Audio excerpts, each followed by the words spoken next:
আজকে আমি একটা বিরিয়ানি বানিয়ে নিচ্ছি অন্যরকম বলতে মাংস ছাড়া বিরিয়ানি। যারা চিকেন মাটন কোনো কিছুই খায় না তা বলে কি বিরিয়ানি খাবার ইচ্ছা মিটবে না? সেই জন্যই আজকে আমি একটা মাংস ছাড়া বিরিয়ানি বানালাম আলু দিয়ে। তাই কিভাবে বানাচ্ছি আপনারা আমার ভিডিওর মাধ্যমে দেখতে পাবেন, আর খেতে কিন্তু খুব সুন্দর লাগবে। মাংস নেই বলে যে বিরিয়ানি টেস্টি লাগবে না তা নয়, একেবারে মাংসর মতোই বিরিয়ানি বানাবো। তাহলে দেখতে থাকুন আমার ভিডিওটা, দেখে ভালো লাগলে ফলো দিয়ে রাখবেন, ইউটিউব দিয়ে দেখলে সাবস্ক্রাইব করে। আমি একটা কড়াই বসিয়ে দিয়েছি, কড়াইটা গরম হয়ে গেছে। এবার বিরিয়ানির মশলাটাকে দিয়ে দেবো, দিয়ে হালকা করে ভেজে নেব। কড়াইটা খুব গরম, দেওয়ার সঙ্গেই চচ্চর করে একটা আওয়াজ হচ্ছে, কিন্তু গ্যাসটাকে আমি অফ করে দিয়েছি। এই কড়ার গরমেতেই মশলাটাকে ভেজে নেব। সব রকম আছে বিরিয়ানির যা যা লাগে মশলায়।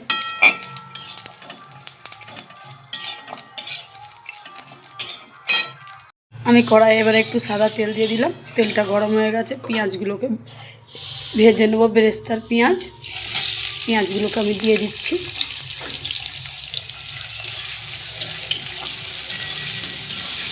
বেরেস্তার জন্য আগে একটু পেঁয়াজ দিয়ে আমি ভাজবো।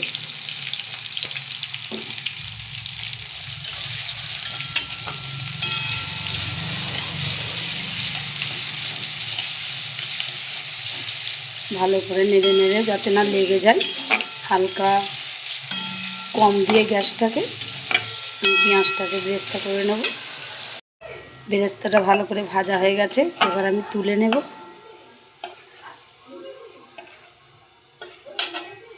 এবার আমি ভাতের জন্য জল নিয়ে নিয়েছি একটা জায়গায়, আর চালটাকে ভিজিয়ে রেখেছিলাম, জলটা ছেঁকে নিয়েছি। এই জলের মধ্যে এবার কিছু মশলা দিয়ে দেবো। দিয়ে দিচ্ছি গোটা গরম মশলা, এলাচ, দারচিনি, লবঙ্গ আর তেজপাতা, আর দিয়ে দেবো অল্প একটু নুন। ভাতের জন্য যতটা নুন লাগবে পরিমাণ মতো আপনারা দিতে পারেন। এখানে আমি কয়েক কোয়া আদা নিয়ে নিয়েছি, এটাকে একটু থেতো করে নেব। থেতো করে একটা কাপড়ের মধ্যে নিয়ে ভাতের জলে দেব। কাপড়ের মধ্যে আমি আদাটাকে একটু থেতো করে নিয়েছি, এটাকে পুঁটলি বেঁধে ওই জলের মধ্যে দিয়ে দেবো। এই যে জলের মধ্যে আমি পুঁটলিটা দিয়ে দিলাম, আর দিয়ে দেবো একটু সর্ষের তেল। আমি কড়াতে যেই তেলটা ছিল গরম তেল, ওটাকে এই জলে একটু দিয়ে দিচ্ছি। দিয়ে এবারে গ্যাসে বসিয়ে দেবো জলটাকে। পেঁয়াজটাকে আমি ভেজে তুলে নিলাম, ওই তেলেতেই আমি তরকারির জন্য, আলুর তরকারিটার জন্য পেঁয়াজটা দিয়ে দেবো। পেঁয়াজটাকে লাল করব।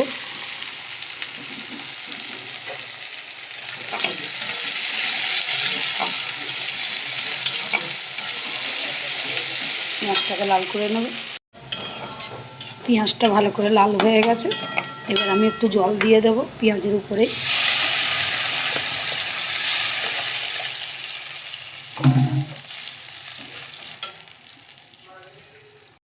ঝোলটা ভালো করে ফুটে গেছে, এবারে ওতে আমি আদা রসুন বাটা দিয়ে দেব।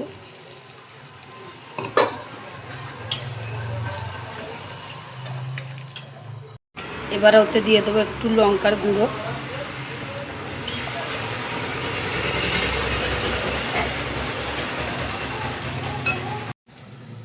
এবার আমি ওতে কেটে রাখা আলুগুলোকে দিয়ে দেব। এই যে কেটে রাখা আলু,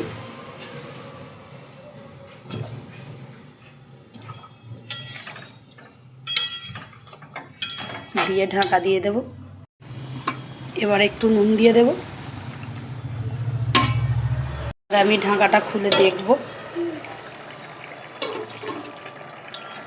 এই যে আলুগুলো মনে হচ্ছে সিদ্ধ হয়ে গেছে, ঝোলও অনেকটা কমে গেছে। এই যে কালারফুল আলু হয়ে গেছে। এবারে ওর উপরে আমি ভেজে রাখা গরম মশলাটা দিয়ে দেবো। গরম মশলা নয়, যেটা বিরিয়ানির মশলাটা ভাজলাম, এতে অল্প করে দিয়ে দেব।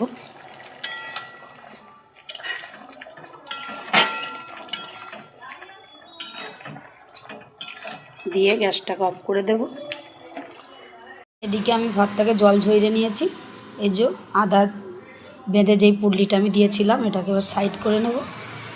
ভাতগুলো খুব ঝরঝরে হয়ে গেছে। এই যে একটু মানে কিছুটা সিদ্ধ হয়েছে, এখনও কিছুটা বাকি আছে।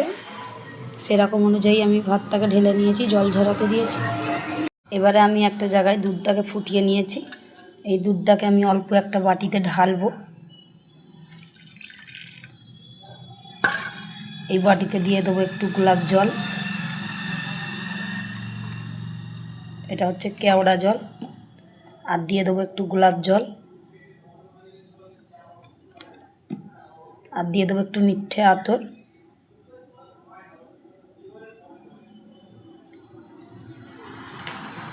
দিয়ে এটাকে একটু গুলবো। এতে আরও একটু দুধ দেবো আমি।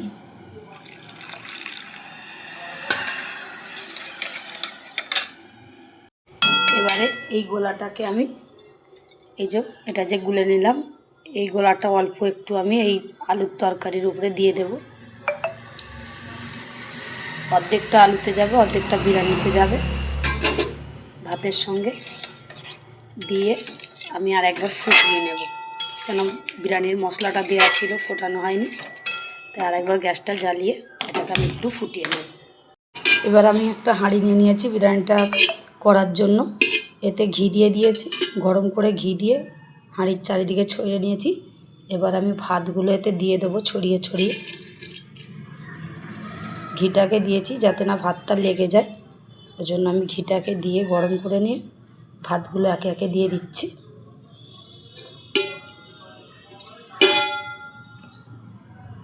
হাফ ভাত আমি নিচে ছড়িয়ে দেব।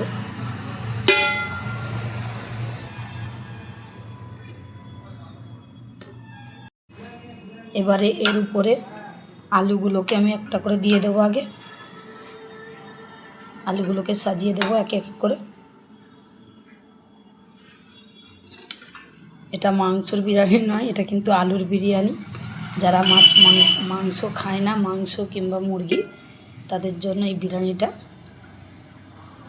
আমি এরকম করে আলুগুলো আগে সব দিয়ে, এবারে আলুর চারিদিকে আমি এই গ্রেভিগুলোকে অল্প অল্প করে দেব, যে আলুরই গ্রেভি, এগুলোকে এক পাটে দেবো একটু একটু করে।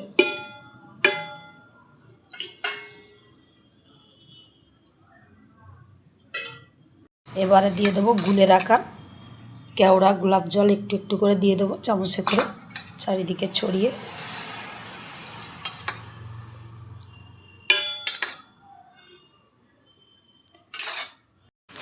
তার উপরে দিয়ে দিচ্ছি ভেজে রাখা বিরিয়ানির মশলা, অল্প করে একটু দিচ্ছি।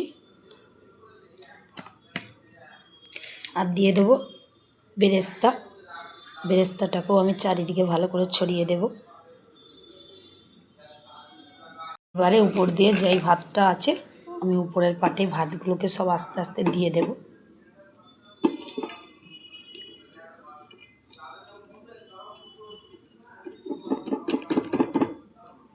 দিয়ে আমি চারিদিকে ভালো করে মিলিয়ে দেব। যেরকম নিচের পাটে দিয়েছি, উপরের পাটেও আমি সব একই রকমভাবে সব দিয়ে দেব। আমি আলুগুলোকে নিচে দিয়েছি, এবারে ওই ঝোলটা যা আছে সবটুকু উপরে দিয়ে দেব।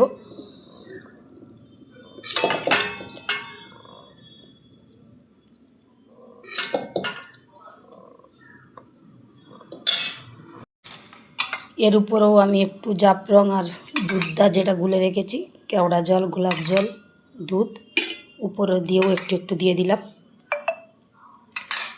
তার উপরে দিয়ে দেবো বেরেস্তা, বেরেস্তাগুলোকেও সব দিয়ে দিচ্ছি এক এক করে।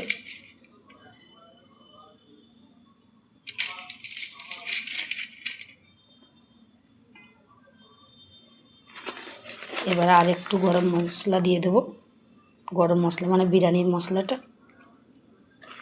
3 পাটে আমি একটু একটু করে দিলাম। আর এখানে আছে দুধ, এটা শুধু নর্মাল দুধ ফোটানো, এটাকে আমি উপর দিয়ে দিয়ে দেব চারিদিকে ছড়িয়ে। এর উপর দিয়ে আমি একটু সাদা তেল দিয়ে দিচ্ছি।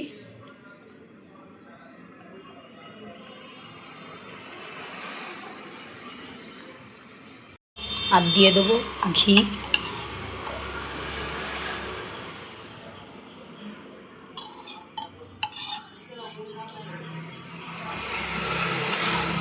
উপর দিয়ে চারিদিকে ঘি ছড়িয়ে দিলাম, দিয়ে এবার দমে বসিয়ে দেব। সব দেওয়া হয়ে গেছে, এবার একটা ঢাকনা দিয়ে আমি দমে বসিয়ে দেব। বসিয়ে দিলাম, এবারে একটু ঢাকনা দিয়ে দিচ্ছি, দিয়ে আমি গ্যাসটাকে 5 মিনিটের জন্য একটু জোরে রাখবো। 40 মিনিট পরে আমি হাঁড়িটাকে তুলে নিয়ে চলে এসেছি। একদম ঝরঝরে বিরিয়ানি রেডি হয়ে গেছে। এই যে এবারে আমি খাবার জন্য বেড়ে নেব আলুর বিরিয়ানি। এই যে আলুটা দেখা যাচ্ছে নিচেতে, আর নিচে থেকে উপর দিয়ে একটু একটু করে তুলে তুলে আমি চারি জায়গায় মশলাগুলো ভালো করে মাখিয়ে নেব আর বেড়ে নেব।